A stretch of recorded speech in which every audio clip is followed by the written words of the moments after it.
Hello everyone, welcome back to my channel Gharkonna অর্পিতার আরেকটি রেসিপিতে তোমাদের অনেক স্বাগত।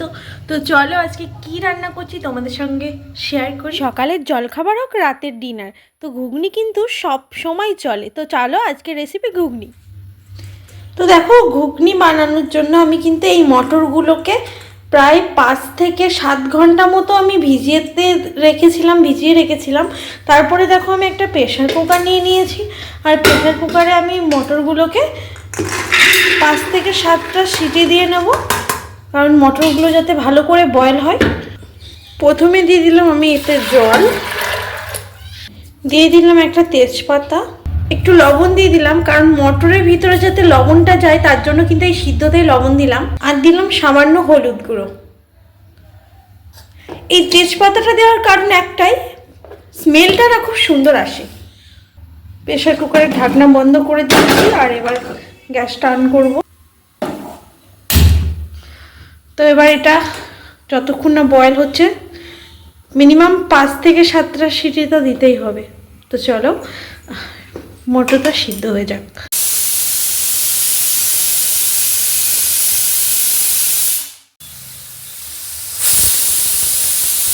মটর বয়েল হয়ে গেছে, তো দেখা যাক।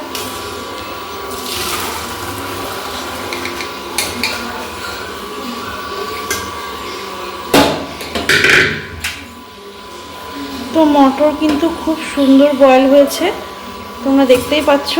ঘুগনি বানানোর জন্য আমি দেখো এখানে আলু কেটে রেখেছি। আলু কেটে ছোটো ছোটো করে আলু কেটে আর কি জলে দিয়ে দিয়েছি।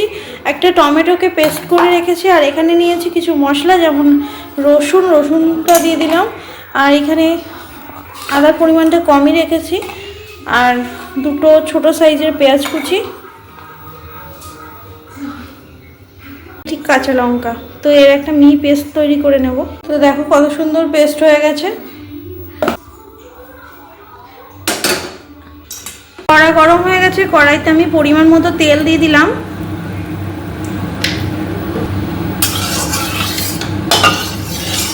তেল গরম হলে আমি এখানে ফোড়নে দেওয়ার জন্য রেখেছি তেজপাতা, শুকনো লঙ্কা, গোটা গরম মশলা আর গোটা জিরে। এটাকে কয়েকটা সেকেন্ড ভেজে নেব। দেখো ফোড়নটা বেশ ভাজা হয়ে গেছে। তো এর মধ্যে দিয়ে দিলাম আলুগুলোকে বেশ খানিকক্ষণ ভেজে নেব। আলুতে দিয়ে দিলাম সামান্য লবণ, কারণ এরপরে লবণ ব্যবহারটা বেশি করব, এখন অল্প দিলাম। আলুগুলো কিন্তু বেশ খানিকক্ষণ ভাজা হয়ে গেছে। তো পেস্ট করা মশলাটা দিয়ে দিলাম। এই রান্নাটা খুবই সহজ, যে কেউ রান্নাটা করতে পারো। তবে আমার রেসিপিটা ফলো করলে তোমরা অবশ্যই আরও তাড়াতাড়ি রান্নাটা করতে পারবে। মশলাটা খানিকক্ষণ কষাবো।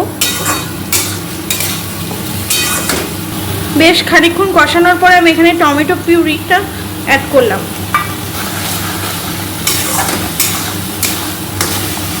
এখানে দিয়ে দিলাম পরিমাণ মতো লবণ, হলুদ গুঁড়ো,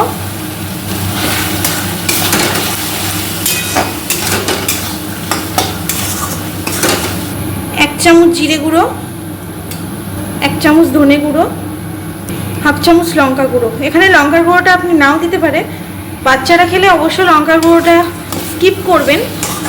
আমার বাড়িতে বাচ্চা নেই, সেই জন্য আমি লঙ্কার গুঁড়োটা অ্যাড করলাম। তো এবার সমস্ত মশলা আমি এভাবে কষিয়ে নেব।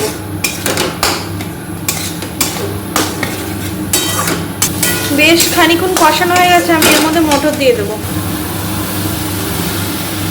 তো এবার আবার ভালো করে কষাবো। মেলার দোকানে ঘুগনি খেতে ইচ্ছে করছে, সেটা আর করবে না। ঘুগনিটাকে কিন্তু মেলায় এইভাবে ছেড়ে দেয়, এরপরে জল মেশায়। তো সেটা কিন্তু ভালোভাবে করতে গেলে কিন্তু বাড়িতেই বেটার। তো তোমরা আমার ভিডিওটা চাইলে দেখে করতে পারো। এবার ঘুগনির মধ্যে জল অ্যাড করলাম, যে গরম জলটা ছিল সেটা। আমি এর মধ্যে বেশ খানিকটা জল দিয়ে দিলাম, কারণ ঘুগনিটা অনেকক্ষণ ফুটবে, সেই জন্য কিন্তু ঝোলটা একদমই কমে যেত, তাই জন্য একটু বেশি করে জল দিয়ে দিলাম। তো ঘুগনিটা এবার ফুটতে থাকুক।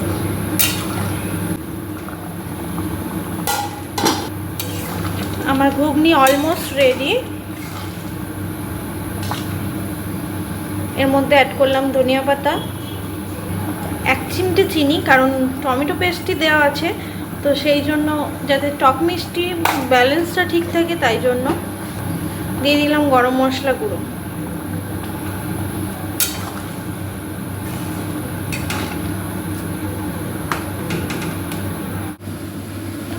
তো আমার ঘুগনি বানানো কমপ্লিট। আর ভিডিওটি ভালো লাগলে অবশ্যই লাইক করবে, শেয়ার করবে, আর আমার চ্যানেলে যারা নতুন চ্যানেলটিকে সাবস্ক্রাইব করে দেবে।